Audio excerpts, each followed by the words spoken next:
नमस्कार आज एजेंडा को आपण मान को स्वागत दर्शक बंधु आज एजेंडा होची पूरा स्पष्ट जे वर्तमान सारा देश रे जातीय कांग्रेस रो स्थिति कौन एवं आम राज्य रे ओडिशा रे प्रदेश कांग्रेस रो स्थिति कौन ये होची सबुठु बड़ प्रश्न कारण आउ 2 वर्ष पर साधारण निर्वाचन हम कांग्रेस साधारण लोकों को सामना करिवो यार भितर प्रदेश कांग्रेस रे ए जाए कौन सी सभापति चयन न हवा आउ ठीक से भली जातीय कांग्रेस रे अर्थात पूरा नेशनल कांग्रेस रे ए पर्यंत जड़े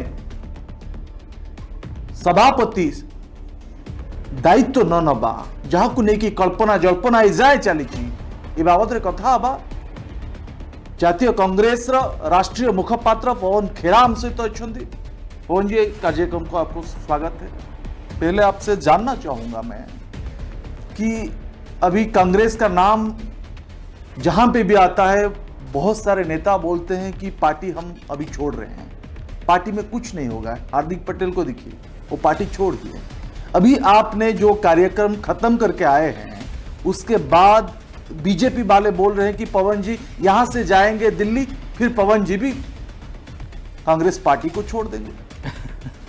देखिए, जो संघर्ष करने से घबराता हो, जो इस लड़ाई को लड़ने से डरता हो, वो छोड़ सकता है। लेकिन कांग्रेस पार्टी का जन्म ही संघर्ष से हुआ। आज़ादी के आंदोलन से कांग्रेस पार्टी जन्मी है, तो इसमें जगह उन लोगों की है जो संघर्ष करने की हिम्मत रखते हो। जो संघर्ष करने की हिम्मत नहीं रखते उनकी इस पार्टी में जगह नहीं है। नहीं, पवन जी कितना दिन संघर्ष करेगा कांग्रेस? जब सरदार पटेल, महात्मा गांधी, पंडित जवाहरलाल नेहरू संघर्ष कर रहे थे तो क्या उनकी कोई कट ऑफ डेट थी कि इस तारीख तक संघर्ष करेंगे? ऐसा तो नहीं होता है। संघर्ष कर रहे हैं और ये संघर्ष कोई आज तक खत्म हुआ भी नहीं है। हम सत्ता में हो या सत्ता से बाहर हो, संघर्ष तो हमारा हमेशा चला है। एक विचारधारा के खिलाफ संघर्ष चला है, एक विचारधारा को लागू करने के लिए संघर्ष चला है। संघर्ष सत्ता मिल जाने से खत्म हो जाए ऐसा नहीं होता। नहीं, अभी आपको लग रहा है कि बीजेपी, भारतीय जनता पार्टी बोल रहा है कि देश का सबसे बड़ा पार्टी, उसको सामना कर पाएंगे अभी 2024 के चुनाव में? सबसे छोटे दिल की पार्टी भले कितनी बड़ी हो जाए, ज़्यादा दिन तक बड़ी नहीं रह सकती, क्योंकि इस देश को समझ, मेरे को नहीं लगता कि भारतीय जनता पार्टी में इस देश की समझ है। उनको ये देश समझ ही नहीं आया। इसलिए छोटी सोच वाले लोग कितना ही बड़े बन जाएं, ज़्यादा दिन तक नहीं रहते। लेकिन अब उड़ीसा की आपको देखिए कि उड़ीसा में जो प्रदेश कांग्रेस का जो सभापति को लेके अभी तक कोई स्पष्ट नहीं हो पा रहा है कि कौन होगा, कब होगा, कैसे होंगे। अभी तक राहुल गांधी, सब चर्चा हो रहा है कि राहुल गांधी चाहेंगे तो कब चाहेंगे, और अभी भी चुनाव चल रहा है लेकिन कुछ नहीं हो रहा है। हर चीज़, हर प्रक्रिया दिखती नहीं है, प्रक्रिया का नतीजा दिखता है। प्रक्रियाएं चलती रहती हैं हर राज्य में। जहाँ जहाँ कोई भी परिवर्तन आना हो वहाँ की प्रक्रिया है। वहाँ हमारे जनरल सेक्रेटरी इंचार्ज हैं, वो सबसे बात करते हैं, सबसे सलाह लेते हैं, फिर दिल्ली में आकर चर्चा करते हैं। तो समय लगता है और समय लगना भी चाहिए। अब एक परिवार में कोई निर्णय लेना हो तो परिवार के सब सदस्यों से बात करके निर्णय लिया जाता है। अब हमारी पार्टी शाह और शहनशाह वाली पार्टी जैसे तो है नहीं कि नागपुर में बैठ के निर्णय ले लिया कि नड्डा जी अध्यक्ष होंगे तो सब चुपचाप बैठ जाते हैं। हमारे यहाँ सब चर्चा करके फिर निर्णय लिए जाते हैं। राहुल गांधी बार बार बोल रहे हैं कि जो पार्टी के खिलाफ में मीडिया में बोलेगा उसको पार्टी से निकाल देंगे। अनुशासन की एक लक्ष्मण रेखा होनी चाहिए। हमारे यहाँ बोलने का अधिकार है, हम अपनी बात रख सकते हैं, लेकिन पार्टी के मंच पे रखनी चाहिए। किसी को भी, अब घर में अगर कोई बहस हो जाती है आपस में, तो हम पड़ोसी की छत पर जाकर तो नहीं लड़ते, हम अपने ही घर में बात को सुलझाते हैं। तो हर संगठन का एक यह प्रक्रिया और नियम होने चाहिए और होते हैं। नहीं पवन जी, आप बोलिए कि जो कांग्रेस पार्टी, जो राहुल गांधी युवा को पहले प्रायोरिटी दे रहे थे, लेकिन अभी सब युवा छोड़ रहे हैं पार्टी, ये क्या मैसेज आ रहा है कि कांग्रेस पार्टी में युवा नहीं रह सकते? ऐसी बात नहीं है। युवा हमारे यहाँ बहुत अच्छे सक्रिय युवा नेता हैं। अगर कोविड में अगर आपने कोई एक पार्टी का युवा नेता देखा तो वो कांग्रेस का देखा, जो सड़कों पर घूम रहे थे। सारे युवा नेता हमारे सड़कों पर थे कोविड के दौरान, जब बीजेपी और आरएसएस दिखते भी नहीं थे। तो हमारे यहाँ जो काम करना चाहता है, जो मेहनत करना चाहता है, जो संघर्ष करना चाहता है, उसके लिए दरवाजे हमेशा खुले रहते हैं। पवन जी, अभी महंगाई की को लेके सारा देश में सबसे बड़ा नारा कांग्रेस पार्टी सामने ला रहा है, लेकिन जिस तरह बीजेपी के ऊपर लड़ना चाहिए उस तरह लड़ रहा है आपका पार्टी? मुझे बताइए कैसे लड़ना चाहिए? जब भी कोई विपक्ष में होता है उसको मीडिया के बगैर वो नहीं लड़ सकता। मैं उड़ीसा के मीडिया की बात नहीं कर रहा, राष्ट्रीय मीडिया की स्थिति मुझसे ज़्यादा आप जानते हैं। ये पहली बार हो रहा है कि विपक्ष को कवरेज नहीं मिलेगा। सरकार से इतने डरे हुआ मीडिया हमने कभी नहीं देखा। हम भी सरकारों में रहे हैं। जब हम मनमोहन सिंह जी की सरकार में थे तब आपने देखा रोज रात को टीवी पर सरकार के खिलाफ स्टोरी आती थी। आज एक भी दिखाइए, किसी की हिम्मत ही नहीं है। तो विपक्ष को बोलना कि आप काम ठीक नहीं कर रहे गलत होगा। मुझे लगता है इस देश का मीडिया काम ठीक नहीं कर रहा है।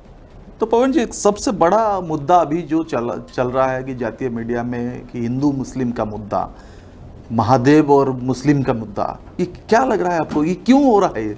यह सरकार चलाना चाहती है और मीडिया चलाता है। सरकार क्यों चलाना चाहती है? क्योंकि सरकार नहीं चाहती कि मीडिया और विपक्ष महंगाई की चर्चा करें, बेरोजगारी की चर्चा करें, कोविड में जो हालत हुई देश की उसकी चर्चा करें, जो सीमा पर चीन घुसता चला जा रहा है उसकी चर्चा करें। तो उन तमाम चर्चाओं से बचने के लिए, जिसको हम अंग्रेजी में हेडलाइन मैनेजमेंट कहते हैं, ये हेडलाइन मैनेजमेंट तो है ही, साथ ही साथ जो आरएसएस का एजेंडा है कि इस देश को, इस समाज को हिंदू मुस्लिम में बांटना, वो एजेंडा वो आगे करते हैं। और मीडिया, बड़ी हैरानी की बात है और अफसोस की बात है कि मीडिया ये होने देता है।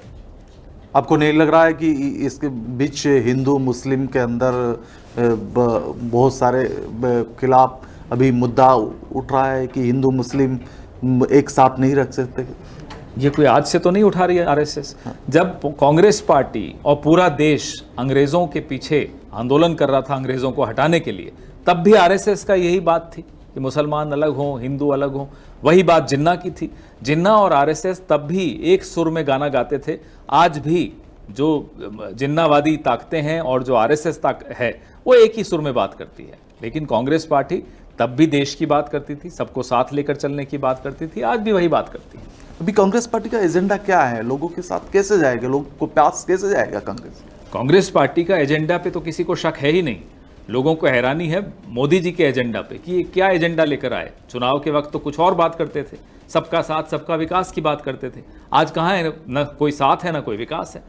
कांग्रेस पार्टी हमेशा संविधानवादी पार्टी रही है और संविधान इस देश के करोड़ों लोगों का प्रतिनिधित्व करने वाले अलग अलग तरह की विचारधाराओं के नेताओं ने मिलकर बनाया था। कॉन्स्टिट्यूएंट असेंबली डिबेट्स अगर आप पढ़ेंगे तो आपको समझ में आएगा कि कितनी चर्चाएं हुई थी हर मुद्दे पर, तब जाकर ये संविधान बना था। बाबा साहब अंबेडकर का ये संविधान है। कांग्रेस पार्टी उस संविधान पर ही चलने वाली अकेली पार्टी है। भारतीय जनता पार्टी उस संविधान को भी बर्बाद करने पर आमादा है। पवन जी, कांग्रेस पार्टी, उड़ीसा की कांग्रेस पार्टी के बारे में आपको कितना मालूम है मुझे पता नहीं, लेकिन उड़ीसा की जो नेता हैं वो बोल रहे हैं कि यहाँ पे जो प्रेसिडेंट बनेगा, सभापति बनेगा, वो नवीन पटनायक के इशारे पे बनेंगे। नवीन पटनायक जिसको चाहेंगे वो आपके पार्टी का प्रेसिडेंट हमारी बनेंगे। पार्टी में इस तरह की रिमोट कंट्रोल नहीं चलते। हमारी पार्टी में जो पार्टी के लोग चाहते हैं वही निर्णय होते हैं, इसलिए निर्णय लेने में समय भी लगता है।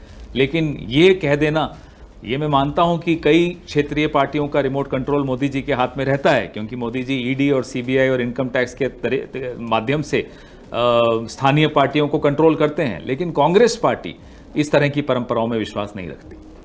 यहाँ का उड़ीसा का है संबित पात्रा जी, जो भारतीय जनता पार्टी के राष्ट्रीय मुखपात्र हैं, जो सबसे चर्चा में है भी है। आपको लगता है कि जो संबित पात्रा जी ने पुरी में चुनाव लड़े, अभी भी पुरी में फोकस कर रहे हैं, महाप्रभु को लेकर राजनीति भी कर रहे हैं? मैं निजी तौर पे और मेरी पार्टी भगवान के नाम पर राजनीति करने में विश्वास नहीं रखती। भगवान आस्था होती है, हम सबके होते हैं, हम सबके दिलों में बसते हैं। उनको राजनीति में घसीटना मुझे नहीं लगता कि ये एक परिपक्व दिमाग वाला व्यक्ति ऐसा नहीं कर सकता। ठीक है। उड़ीसा में जो मीडिया है आपका, कांग्रेस पार्टी में जो स्पोक्स पर्सन है, उनको पार्टी में कितना वैल्यू उनका रहता है? आपको लगता है कि उनको ज़्यादा गुरुत्व दिया जा रहा है? मैं खुद एक स्पोक्स पर्सन हूँ, प्रवक्ता हूँ। पार्टी का हम लोग सब रोज़ जाकर लड़ाई लड़ते हैं, एक तरह से सीमा पर जाकर जैसे फौजी लड़ते हैं वैसे प्रवक्ता लड़ते हैं, तो मैं तो प्रवक्ताओं के प्रति मेरे मन में बड़ी ज़्यादा जगह रहती है। ओके, मेरा लास्ट सवाल है कि मैं जानना चाहूँगा कि अभी जो 2024 का चुनाव आएगा, उस 2024 की चुनाव में कांग्रेस कैसे लोगों के पास जाएगा और लोग कांग्रेस को फिर एक्सेप्ट करेंगे कि नहीं? जो अब देखने को मिल रहा है, लोग कांग्रेस के पास आ रहे हैं, लोग कांग्रेस को कह रहे हैं कि गलती हुई, हमने गलत लोगों को चुन लिया, आप आइए, अपना एजेंडा सामने रखिए, अपने लोग सही चेहरे सामने लाइए, हम आपको जिताने को तैयार हैं। बहुत बहुत धन्यवाद पवन खेरा, जातीय कांग्रेस राष्ट्रीय मुखपात्र, आम सहित आलोचना करते दर्शक बंधु। मैं अनेक आलोचना कले जो कांग्रेस स्थिति को लेकिन कार्यक्रम को बर्तमान बेट रखा। नमस्कार। मैं अभी कर रहा हूँ आप